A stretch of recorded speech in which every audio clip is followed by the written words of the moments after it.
오늘 본문 말씀 요나서 1장 11절부터 17절 말씀을 통해서 나를 바다에 던져라 라는 제목으로 함께 은혜 나누기 원합니다. 우리 먼저 말씀에서 기도로 시작하겠습니다. 아버지 하나님, 우리 인생에 많은 필요가 있습니다. 많은 도움거리가 있습니다. 그러나 우리의 영혼을 살리고 우리의 인생을 변화시킨 것은 하나님의 입으로 나오는 말씀을 하셨사오니 말씀의 능력과 복과 은혜가 이 시간을 통해서 이루어지기를 간절히 구합니다. 성령 하나님 도와주시옵소서. 우리의 생각이 허탄한 데 빠지지 않도록 이 시간을 온전히 주장하여 주옵고 예수님의 이름으로 기도드렸습니다. 아멘. 미국의 문서 사역가로 또 목회자로 잘 알려진 존 비비오 목사님이 계십니다. 이거 퍼듀에서 공부를 하고 아마 인디아나 주 출신 목사님으로 알려진 것 같습니다. 이분들이 많은 베스트셀러 책들을 쓰셨는데요, 대부분의 한국어로 번역되어 있습니다. 그분이 쓰신 책 가운데 관계라는 책이 있습니다. 제가 여러 성도들에게도 책을 권하고 나눠준 적이 있습니다. 이 책에서 존 비비오 목사님은 많은 그리스도인들이 다툼이나 갈등, 분쟁에 빠져 영적으로 생명력을 잃어버리고 풍성한 신앙생활을 하지 못한 채 그럭저럭 무기력하게 살아간다, 그렇게 기록하면서 그에 대한 몇 가지 원인을 책에서 설명합니다. 무엇보다도 이 책에 보면 사람들은 다툼, 싸움에 빠지게 되면 자신이 부당한 대우를 받았고 피해자라는 생각에 빠진다는 것입니다. 즉 피해의식에 사로잡힌다는 것이죠. 이러한 태도는 잘못된 행동이나 자신들의 마음의 상처들을 정당화하게 하게 만들기도 하고 이 피해의식의 올무에서 벗어나지 못하고 그대로 있게 하고 더 나아가서 사탄은 그런 사람들의 마음과 생각 속에 지배하게 계속 피해의식을 심어주어서 상처라는 감옥에 붙들어두려고 시도한다. 존 비비오 목사님이 이렇게 설명합니다. 이것은 인간관계 속에서만 일어나는 것이 아닙니다. 하나님과의 관계 속에서 일어날 수 있습니다. 하나님의 사랑을 오해하고 그분의 말씀에 실족하기도 합니다. 하나님의 마음을 온전히 헤아리지 못할 때 그분에게 내 인생을 맡길 수 없습니다. 나름대로 믿음 생활한다 하지만은 내 중심적인 이기적인 태도를 벗어나지 못할 수 있어요.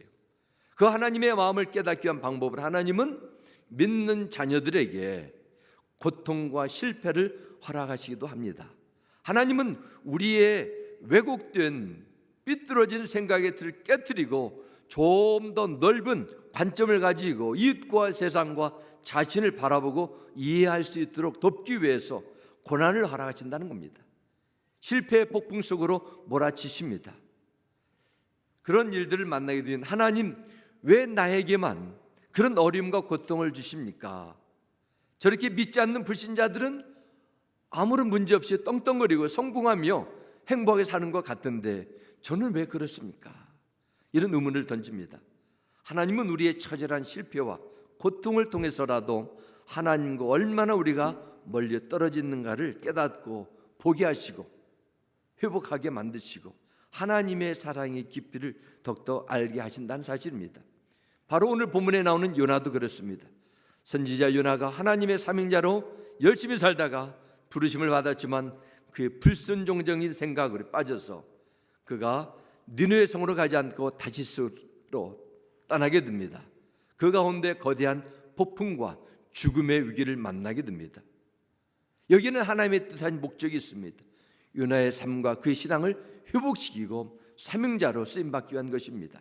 오늘 본문 말씀을 통해서 지금도 믿는 성도들의 고난을 통해 깨우치고 온전한 길로 인도하시는 하나님의 선하신 목적을 바로 배우고 이해할 수 없는 어떤 시련과 역경도 주님의 함께 하시는 은혜로 넉넉히 헤쳐나가게 되는 그런 믿음 생활이 되시기를 주의 이름으로 축원합니다. 먼저 오늘 본문을 통해서 요나의 실패 중에도 선포되는 하나님의 구원의 메시지를 보겠습니다. 요나는 선지자로 부름을 받았지만은 하나님의 말씀에 불순종하여 다시스라는 도시로 배를 타고 갑니다. 가는 배를 탈 때까지는 좋았습니다. 그래서 배 밑에 들어가서 잠을 깊이 잤습니다. 그런데 조금 배가 항해할 때 큰 풍랑을 만나게 됩니다. 배가 파산할 위기에 처하게 되자 이 문제를 해결하기 위해서 자신들의 생각을 모두 동원해서 자신들의 섬기는 신들을 불러보고 물건을 탁 던지는 일을 선원들이 하게 됩니다. 그러나 해결이 되지 못했습니다. 이제는 이 문제가 도대체 어디에서 왔는가, 누구로부터 왔는지 제비를 뽑자, 이렇게 배에 탔던 선원들이 제안을 하게 됩니다.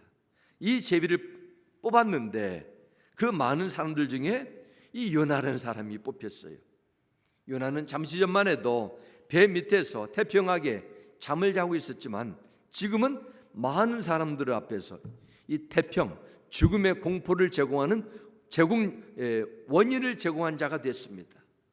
폭풍을 통해서 그가 만난 하나님, 너무도 분명하고 의심 없이 가까이 다가오셨어요.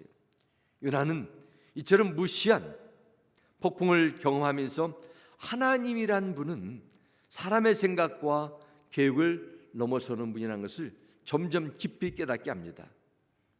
폭풍은 요나의 영적인 잠을 깨우는 데만 멈추지 않았습니다.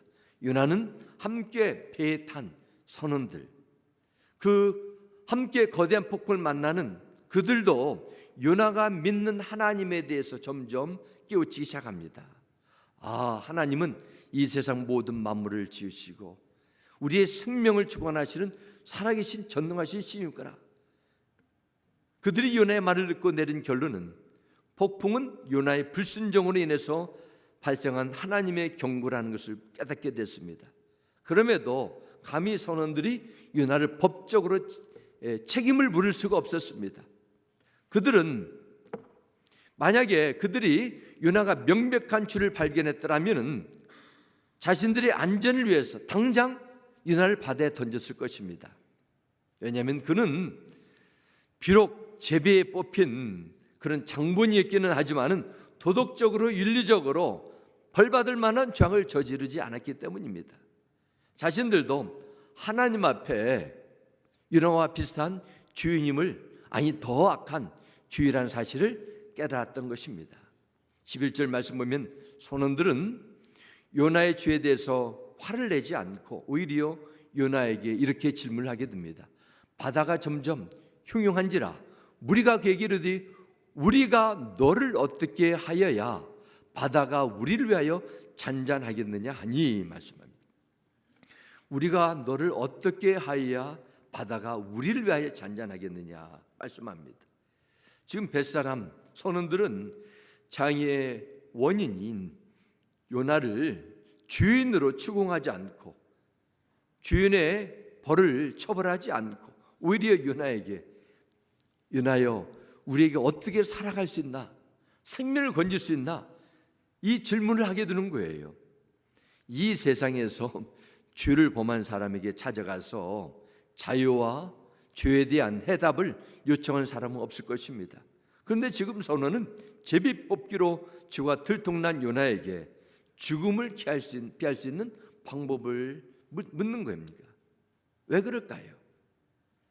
바로 10절에 나오는 것처럼 그들은 요나가 여호와의 선지자라는 사실을 들으면서 뭔가 설명할 수 없는 하나님을 두려워하는 영적인 마음이 요나가 전하는 말을 통해서 경험하게 되는 것입니다. 그래서 자신들의 재앙의 원인을 제공한 요나에게 어떻게 하여야 바다가 잔잔해지겠느냐, 이런 자신들의 구원을 묻게 되는 것입니다. 신약성경 사도행전 16장 말씀 보면 이와 비슷한 사건이 나오게 됩니다.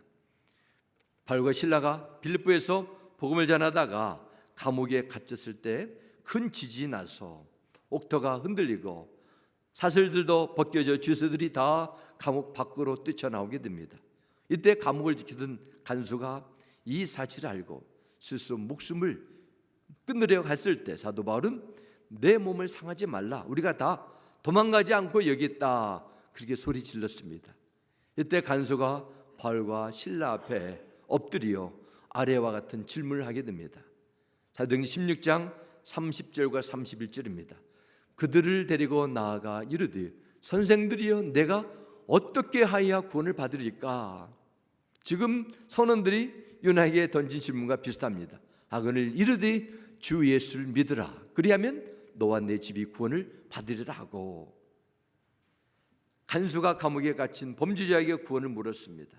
간수는 바울을 죄수로 감옥에 가두었지만 바울에게는 세상이 알 수 없는 보통 사람들이 가지 못한 하나님과 살아있는 생명력 있는 친밀함을 가졌다는 것을 영적인 직감으로 간수가 알았던 것입니다. 그리고 생명의 구원에 대해서 중요한 질문을 던지면서 간수의 온 가족이 예수님을 영접하고 세례를 받았다. 이 내용이 사도행전에 기록됩니다.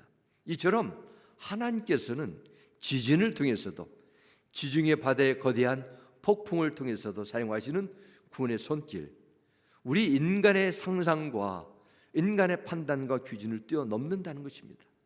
바다의 파도는 배를 삼킬 것처럼 점점 더 높아지고 거칠게 일어났습니다. 배 안에는 지금 제비로 뽑힌 요나를 통해서 자백을 받았습니다. 그러나 하나님에 대한 두려움 때문에 아무도 요나를 함부로 손댈 수 없었습니다. 이때 난감한 사태를 해결하기 위해서 요나가 이제는 나와야 될 때가 됐습니다. 그 내용이 11절에 이렇게 기록됩니다. 그가 대답하되, 요나입니다. 나를 들어 바다에 던지라. 그리하면 바다가 너희를 위하여 잔잔하노라. 너희가 이 큰 폭풍을 만난 것이 나 때문인 줄 내가 아노라 하니라. 이렇게 자백을 하게 됩니다. 요나는 이러지도 저러지 못하는 두려움에 떠는 선원들 향해서 내 자신을 들어 바다에 던지라는 과감한 요청을 하게 됩니다. 자신의 목숨을 끝으로 아끼기 위해서, 좀 더 편하기 위해서 느느웨성을 가지 않고 배를 탔던 요나가 자신을 이제는 바다에 던지는 것이 위험한 폭풍으로부터 사람을 구할 수 있는 해결책이라는 판단이 쓰게 됩니다. 그거 어떻게 이런 말을 할 수 있습니까? 어떻게 요나가 극도로 이기주의인 자기 몸만 챙기는 그자가 이런 말을 할 수 있습니까?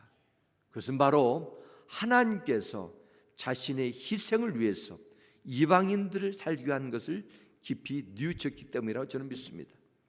요나는 선지자였지만은, 하나님의 말씀을 전한 대언자였지만은 하나님의 마음을 깊이 깨닫지 못했어요. 그는 지금 유대인들의 생명과 구원이 하나님의 뜻처럼 여겼지만 이방인들은 하나님의 관심밖에 없고 그들은 절대로 구원받을 수 없는 자처럼 취급했던 것입니다. 철저히 자기중심적인 이기적인 신앙이 도의자였습니다. 그러나 그가 폭풍을 만나고 선장의 설교를 듣고 제비 뽑기를 하는 과정을 거치게 되면서 깨닫게 된 사실은 생명을 내건 하나님의 그 사랑이었습니다. 자신의 생각과 자신이 알았던 이해를 넘어서는 이 하나님의 위대한 사랑을 알게 된 것입니다. 요나는 선지자로 분명히 하나님의 부르심을 무시하는 죄를 지은 건 사실이에요. 그러나 그가 지은 죄는 바다에 던져 수장되어야 될 정도로 생명을 요구하는 엄중한 죄라고 이렇게 말할 수 있을까요? 저는 그렇게 보지 않습니다. 성경에 보면은 요나보다도 몇 배, 몇십 배 더 많은 죄를 짓고도 하나님의 은혜를 받은 자도 얼마나 많습니까? 이것은 무엇을 의미합니까? 하나님은 택함 받은 자신의 자녀가 바닷속으로 던져지는 죽음을 기꺼이 요구하시면서도 이방인들을 얼마나 사랑하시고 구원하시기를 원하는가를 요나 자신이 깊이 깨닫길 원했던 거예요. 그러나 선원들은 요나를 향한 하나님의 이 깊은 마음을 아직까지 알 수 없었어요. 그래서 그들은 어떻게 해서든지 수단과 방법을 다 동원해서 요나를 바다로 던지지 않고 배를 육지 쪽으로 돌려서 폭풍을 피해보려고 인간적인 수단과 방법을 다 동원하게 됩니다. 그 결과가 어떻게 나타났습니까? 13절입니다. 그러나 그 사람들이 힘써 노를 저어 배를 육지로 돌리고자 하다가 바다가 그들을 향하여 점점 더 형용함으로 능히 못한지라, 이렇게 기록합니다. 자신의 경험대로, 자신의 노력으로 노를 육지 쪽으로 바꾸면 아마 우리도 살고 저 요나 선지자도 살겠다, 그렇게 노를 젓게 된 것입니다. 하지만 더 높은 파도가 그의 모든 노력을 물거품으로 만들게 되고, 이제 배에 탄 사람들은 이 위기에서 벗어날 수 있는 한 가지, 아니 우리가 살아남을 수 있는 한 가지 방법은 저 요나를 바다에 던지는 것밖에 없다는 것을 믿게 됐습니다. 그리고 14절에 이렇게 기록합니다. 우리가 여호와께 부르짖어 이르되 여호와여 구하고 구하오니 이 사람의 생명 때문에 우리를 멸망시키지 마옵소서. 무죄한 피를 우리에게 돌리지 마옵소서. 주 여호와께서는 주의 뜻대로 행하심이다 하고 말합니다. 그건 이방인 선원들이 지금 하나님께 드리는 기도예요. 우리가 요나를 바다에 던져 죽게 했다 해도 요나의 죽음에 대한 책임을 우리에게 전가하지 마옵소서. 이런 솔직한 기도입니다. 요나 한 사람의 생명에 대한 소중함을 아는 이들은 하나님의 은혜를 받을 만한 가치 있는 자들이라고 믿습니다. 최소한 그리스도인들이라면 주님의 십자가의 죽으심에 대해서 이런 고백을 해야 됩니다. 우리 죄를 위해서, 우리를 살리기 위해서 죽으시도록 예수님을 십자가에 돌려 보낼 수밖에 없었지만 우리를 불쌍히 여기시고 주 예수의 십자가의 죽음으로 저희들을 멸하지 마옵소서, 용서해 주옵소서. 이런 기도가 나와야 돼요. 요나의 죽음이 가치가 있을 정도로 선원들은 그렇게 하나님 앞에 솔직하게 부르짖습니다. 하나님은 한 주인의 가치 있는 고백을, 정직한 부르짖음을 들으시고 기꺼이 은혜를 베풀어 주신다는 사실입니다. 15절과 16절로 이어지겠습니다. 그 후에 어떤 일이 나게 됩니까? 이제 선원들이 하나님 앞에 주의 용서함과 주에 대한 그 책임을 묻지 않는 기도를 드리고 요나를 던져 바다에 던짐에 바다가 뜨는 것이 곧 그친지라 말씀합니다. 그 사람들이 여호와를 크게 두려워하여 여호와께 제물을 드리고 소원을 하였더라. 성경 기록합니다. 선원들은 간절한 고백을 하고 요나를 바다에 던졌습니다. 놀랍게도 요나를 바다에 던지니까 어떤 일이 났어요? 그러게 포화가던 바다가 잔잔해졌어요. 선원들은 자신 앞에 일어나는 놀라운 이 현상을 보면서 살아계신 여호와 하나님의 임재하심과 그분의 능력을 너무도 생생하게 도저히 부인할 수 없을 정도로 충격적으로 체험하게 됩니다. 선원들은 자신들이 체험한 하나님 앞에 어떻게 했어요? 여호와께 제물을 드리고 소원을 하였다. 이렇게 16절 후반절에 말씀합니다. 죽음의 자리에서 생명을 건지신 구원의 은혜를 생생하게 체험한 여호와 하나님께 드리는 소원인데 그들이 무슨 소원이 들었을까요? 자세한 내용은 기록되지 않았지만 우리가 상상력을 통해서 한번 생각해 보시기 바랍니다.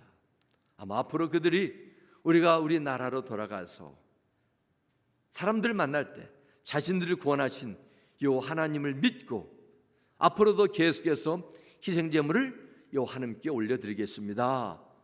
우리가 받은 놀라운 구원을 잊어버리지 않고 입 딱 씻어버리지 않고 평생 다하는 날 동안 기억하겠습니다. 이런 소원일 것입니다. 이방인들이 이렇게 빨리 여호와 하나님을 믿고 체험했던 평생 섬기기로 소원하실 정도로 어떻게 이렇게 나왔을까요? 무엇보다도 잠시 전에 나눈 것처럼 그들이 폭풍 속에서도 요나를 던지자 바다가 잠잠해지고 그 후에 자신들의 생명을 건지는 구원의 은혜를 체험했기 때문입니다. 또한 한 가지를 더하게 된다면 저는 요나가 그 선원들 앞에서 보여진 흔들리지 않는 믿음의 결단이라고 봅니다. 이방인들은 우리 그리스도인들이 무엇을 보고 살아계신 하나님을 인식하며 예수님을 믿게 될까요? 세상에서 성공하고 출세하고 인기 있는 것을 보고 예수님을 믿게 될까요? 뭐 그런 경우도 있을 수 있지만은 그렇지 않습니다. 이 세상은 하나님 앞에 더 사악하고 하나님을 믿지 않는 방법으로 사는 자들이 더 성공하고 돈을 많이 모으고 출세하기 쉬운 곳이에요. 몇 개월 전에 기독교 신문에 한국의 신삼당이라고 이름을 가진 유명한 유튜버가 교회에 다니고 믿음 생활을 하기로 결단했다는 그 짧은 간증을 읽은 적이 있습니다. 약 180만 명의 팔로워를 가진 유튜버니까 얼마나 유명합니까? 이 젊은 형제가 교회 생활을 시작하게 된 이유를 이렇게 설명했습니다. 주위에 있는 크리스찬 친구들과 아는 이들 보니까 뭔가 다르다는 거예요. 그들은 어려운 일을 만나도 오히려 평안하고, 우리 그거 가지고 염려하지 말고 기도하자, 하나님 앞에 나와 문제를 해결하가는 이런 긍정적이고 적극적인 자세를 계속 지켜봤다는 거예요. 그러면서 깨달았습니다. 나도 교회 다녀야 되겠다. 나도 믿음 생활해야 돼.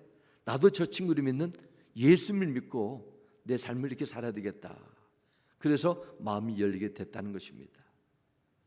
그리스도인들의 하나님에 대한 신실한 신앙에 대한 확신이 다른 사람들에게 영향을 줄 수 있습니다. 폭풍 같은 위기와 죽음에 대한 뭔가 다른 자세가 세상에게 소망을 주고, 그들이 주 예수 안에 있는 산 소망을 깨우쳐주게 되는 것입니다. 많은 사람들이 부동산이나 물질 같은 눈에 보이고 경제적인 유용 가치 있는 것에 재산이라, 내가 가진 든든한 배경이라 이렇게 여기는 경우가 있습니다. 그러나 그것은 잘못된 생각입니다. 하나님이 어떤 분인가를 올바로 알고 그분을 배경으로 사는 것보다 더 가치 있는 재산은 없다고 믿습니다. 하나님의 거룩하고 온전한 성품을 아는 것은 성도가 반드시 누려야 될 영적인 재산이에요. 왜 그렇습니까? 내가 소유하고 내 이름으로 등기된 재산의 가치는 유효합니다. 도움이 됩니다. 그러나 내가 생명을 유지한 이 세상에서 제한된 몇 년, 몇십 년간의 제한된 시간에서만 효력이 나타나요. 그러나 하나님을 아는 영적인 가치는 이 세상뿐만 아니라 영원 무근토록 죽음을 뛰어넘어서도 영향을 미치기 때문입니다. 그래서 하나님은 우리가 살아가는 이 세상에 육신의 실패와 고통을 통해서도 하나님을 더욱더 깊이 온전히 알아가도록 하셔서 영원한 가치를 발견케 하시는 거예요. 사랑하는 성도 여러분, 세상에 살면서 뒤돌아볼 때 품었던 꿈이나 뭔가 특별한 것 제대로 이루지 못해서 아쉽고 허탈한 생각이 얼마나 자주 듭니까? 아직 늦지 않았어요. 하나님 앞에 중요한 것을 붙들면 됩니다. 주 예수 안에 가장 소중한 것을 발견하면 돼요. 바로 신앙의 유산입니다. 믿음의 유산을 남기는 지혜의 삶을 계속 추구하셔서 반드시 성취하셔서 하나님 앞에 영광의 자리에 참여하는 여러분이 되시길 주의 이름으로 축원합니다. 두 번째, 오늘 본문 말씀을 통해서 하나님이 예비하시는 특별한 은혜에 대해서 나누기 원합니다. 요나는 지중해 바다의 한복판에 던져졌습니다. 넘쳐나는 거친 파도와 거기에 이제는 자기 몸이 던져지기 때문에 자기 몸이 물속 깊이 들어가고 있습니다. 이제는 죽음을 경험하고 있는 것입니다. 그때 어떤 일이 일어나게 됐어요. 17절 이렇게 시작합니다. 여호와께서 시작합니다. 이미 이 말씀이 중요합니다. 이미 미리 큰 물고기를 예비하사 요나를 삼키게 하셨으므로 요나가 밤낮 3일을 물고기 뱃속에 있으니라 말씀합니다.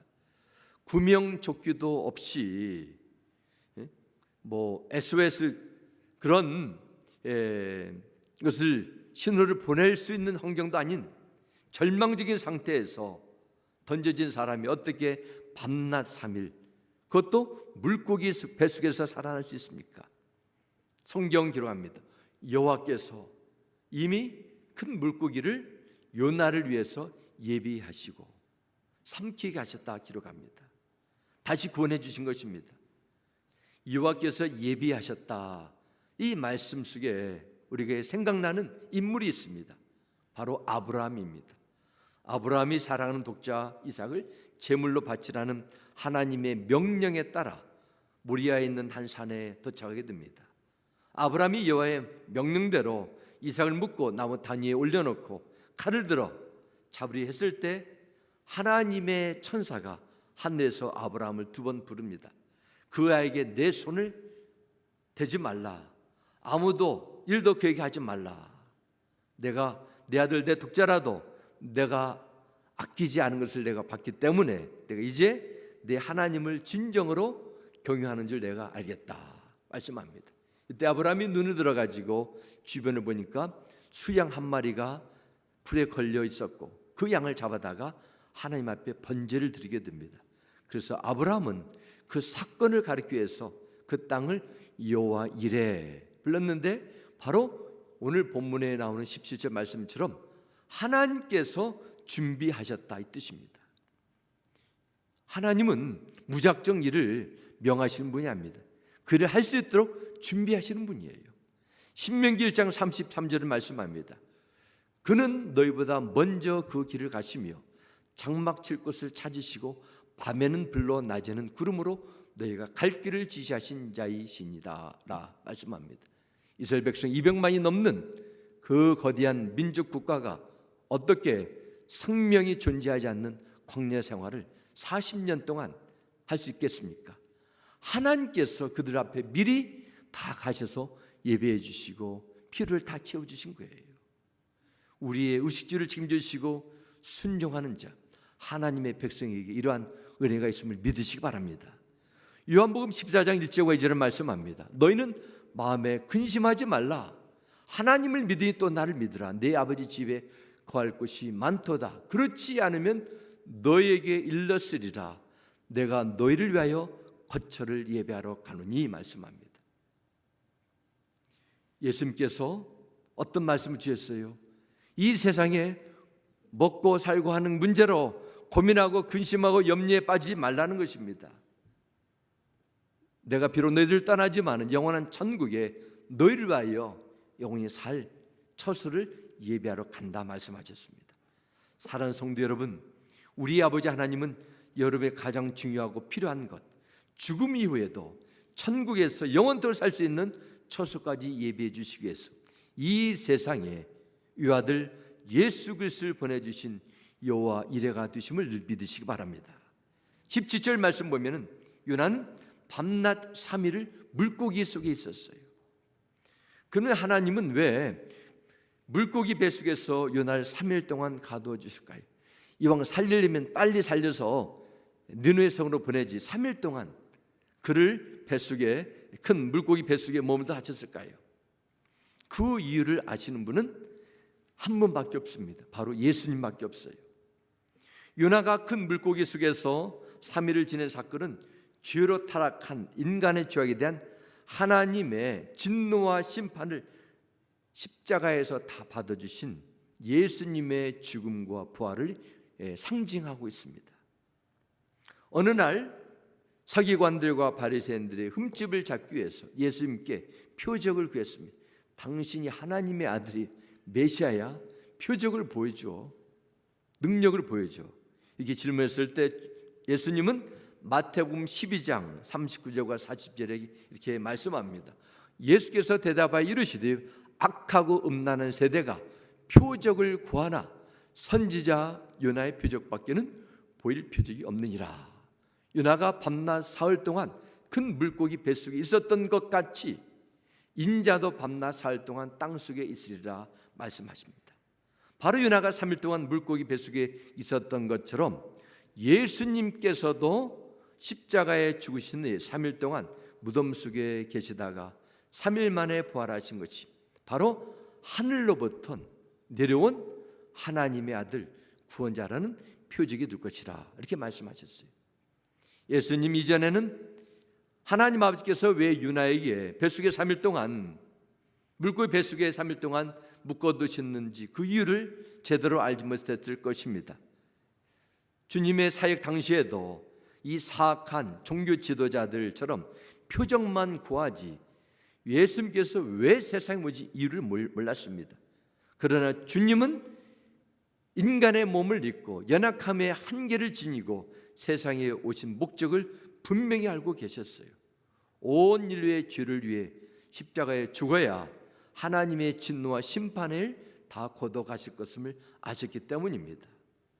요한복음 3장 14절 15절 말씀합니다. 모세가 광야에서 뱀을 든 것 같이 인자도 들리하리니 이는 그를 믿는 자마다 영생을 얻게 하려 하심이니라 말씀합니다. 이스라엘 백성들이 광야에서 하나님과 모세를 향하여 원망을 할 때 하나님은 불뱀을 보내요. 이스라엘 백성들을 물게 하셨어요. 백성들이 계속 죽어나갔습니다. 하나님은 모세에게 노수로 만든 뱀을 장대 위에 달라고 명령하시고 놋뱀을 쳐다보는 자마다 이 뱀의 독에서 살아날 것을 약속하셨어요. 예수님은 놋뱀이 장대에 높이 매달린 것처럼 예수님께서도 십자가에 매달릴 것이고, 예수님의 십자가를 보고 믿는 자마다 주의 저주에서 영원한 생명을 얻게 될 것이라 말씀하셨습니다. 이것이 바로 하나님의 구원의 방법입니다. 하나님 앞에 죄를 지은 모든 인생은 죄로 인해 타락했어요. 육신의 죽음뿐만 아니라 영적인 죽음이 찾아왔습니다. 그 죽음 위에는 심판이 기다리고 있었어요. 하나님의 진노와 심판을 거둬갈 수 있는 희생 제물이 있어야 돼요. 이날 바다에 던졌던 것처럼 하나님의 구원의 역사는 딱 한 가지 길입니다. 바로 인류의 저주를 담당하실, 구속하실, 값을 대신 지불하실 누군가가 나와야 됐는데 바로 그분이 예수 그리스도예요. 예수님이 이 세상에 죄가 없으셨지만 죄인처럼 몸을 십자가에 내어드리고 희생으로 하나님의 완전한 사랑을 확증하셨습니다. 우리는 우리의 고집과 우리의 얄팍한 교만심으로 하나님을 거역하지만 하나님은 우리를 바다에 우리의 모든 죄악을 풍랑에 다 보내셔서 죽음을 경험케 하시고 고난과 실패를 경험하셔서 하나님의 그 놀라운 구원의 사랑을 맛보게 하셨습니다. 하나님은 앞으로 인류의 죄악을 대신 갚아주실 예수 그리스도를 바로 아브라함 사랑하는 아들 이삭을 번제로 드릴 때 하나님께서 순양을 예비하시는 여호와 이레를 통해서 보여주시고, 또한 요나의 죽음의 위기 속에서도 그 물고기를 보내주셔서 그에게 생명을 건지는 것처럼 하나님의 그 구원의 은혜를 미리 보여주신 것입니다. 이처럼 하나님은 예수 십자가에 담겨진 놀라운 사랑과 구원의 은혜를 그냥 믿으라 하지 않고 폭풍과 시련과 고통을 통과하게 되면서 생생하게 알려주십니다. 그리고 우리가 그 구원에 힘입어서 더욱더 주님을 남은 인생 열심히 섬기고 순종할 수 있는 영적인 부흥과 도약의 계기로 만들어 나간다는 사실이, 이것이 하나님이 예비하시는 은혜예요. 뭘 예비하셔요? 실패와 고난도 예비한다는 것입니다. 그 과정을 통과하면서 깨닫는 것이라 할지라도 하나님은 이 놀라운 구원의 은혜를 더욱더 깊이 알게 하신다는 것입니다. 이것이 하나님의 오묘한 고난 속에 담겨진 은혜예요. 이현수 목사님이 저술한 위대한 실패라는 책을 제가 전에 읽은 적이 있습니다. 이현수 목사님은 약 20여 년 전에 미국 LA 지역의 교회를 개척하게 된, 개척가 아니지요, 기존 교회에 들어가서 이름을 바꾸고 새로 시작이 됐는데 2년 만에 미국 전역에서 교회가 2,000명으로 부흥됐어요. 성장했습니다. 2년 만에 2,000명으로 부흥됐다는 교회는 지금까지 들어보지 못한 것 같아요. 제가 전에도 LA 가게 되면은 LA에서 출판하는 그 한국일보, 중앙일보비는 그 교회에서 일하는 모든 행사를 신문 전면에 광고하는 것을 저는 여러 번 본 적이 있습니다. 정말 미주 교회에 혜성같이 나타난 지도자로 불릴 정도로 너무도 유명하고 잘 알려진 목사님이었는데, 이 목사님이 위대한 실패라는 책을 저술하게 됐어요. 이 책에서 이현수 목사님은 아래와 같은 고백을 나누게 됩니다. 사방팔방에서 설교와 목회를 배우기 위해서 사역자들이 몰려들었다.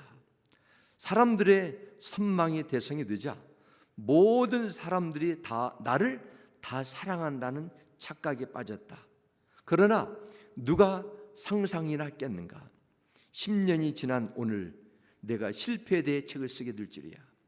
높이 올라가면 올라갈수록, 또 크게 성공하면 할수록 바닥을 칠 때는 더 급격하게 추락한다. 아무리 10년이나면 강산이 변한다 해도 그렇지, 불과 10년 만에 나는 모든 것을 다 잃어버리고 말았다. 가정도, 사역도, 재산도, 건강도 한순간에 바람과 함께 사라지듯이 다 날아가 버렸다. 지금 내 주위에는 단 한 사람도 추종자도 남아있지 않다. 전에도 그랬지만 지금은 아무도 연락이 안 온다. 가진 것도 일천 한 푼 없는 완전 무소유의 알거지 신세가 되어버리고 말았다. 나는 실패했습니다. 나는 실패자입니다. 나는 아무것도 아닙니다. 라는 말 외에 할 말이 없다. 이분이 제시펜 루이스라는 여사가 저술한 십자가의 도를 한국어로 번역해가지고 그 전에도 잘 알려졌어요. 십자가의 도에 대해서 아주 은혜로운 강연도 많이 하신 분들 저도 기억하고 있습니다. 놀라운 것은 이분이 이러한 처절한 실패를 경험한 후에 내가 실패와 고통의 끝이다 말씀하시는 예수 그리스도를 만나게 되고 예수 그리스도의 십자가의 도를 실패 후에 체험했다는 것입니다. 놀라운 아이러니 아니에요. 사랑하는 성도 여러분, 여러분 가운데 혹시 인생의 폭풍, 물고기 뱃속과 같은 고난을 만난 분이 있으신지 모르겠습니다. 그것이 나에게 억울하게 다가온 재앙이 아니라 나를 사랑하시고 돌이키고 한 하나님의 부르심이 영적인 부흥이 될 수 있다는 것입니다. 하나님은 우리를 절대로 버리지 않는다는 것을 믿으시기 바랍니다. 요나처럼 나를 바다에 던져버리라 외치며 고난과 희생을 두려워하지 않는 믿음의 결단을 해야 돼요. 그러기 위해서는 우리가 예수 십자가를 만나야 돼요. 십자가를 만나기 위해서는 나의 모든 것을 기꺼이 내려놓을 수 있는, 던져버릴 수 있는 그 믿음의 결단이 요구된다는 것을 우리는 알게 됩니다. 그것이 우리를 살리는 거예요. 요셉의 고난의 과정을 통해 그의 가족을 살리고 애굽 백성들까지 살리지 않았습니까? 예수님께서도 십자가의 고난을 통해서 모든 인류의 진노를 대신 짊어진 후 인간이 구원받을 수 있는 길이 열리지 않았습니까? 고난을 피하거나 고난 앞에 두려워하거나 고난을 통해서 하나님의 신실하심과 살아계심을 사랑을 의심하거나 원망해서 안 됩니다. 하나님과 인격적인 관계를 점검하고 오늘 내가 해야 될 하나님이 부르심의 자리에서 내가 짊어져야 될 십자가는 무엇이고 내가 과감히 내려야 될 것은 어떤 것인가 점검하며 감당해야 됩니다. 또한 하나님의 구원의 은혜는 나뿐만 아니라 우리나라뿐만 아니라 이 세상 모든 나라를 품고 북한, 중국, 세계 다른 나라 나와 피부 색깔이 다른다 할지라도 하나님은 그들을 사랑하시고 구원의 일을 주신다는 사실을 늘 기억하시고 그런 일들에 적극적으로 동참해야 될 줄 믿습니다. 우리는 이 일을 위해서 기도하고 우리에게 말씀하신다면 그 자리에도 기꺼이 나가야 돼요.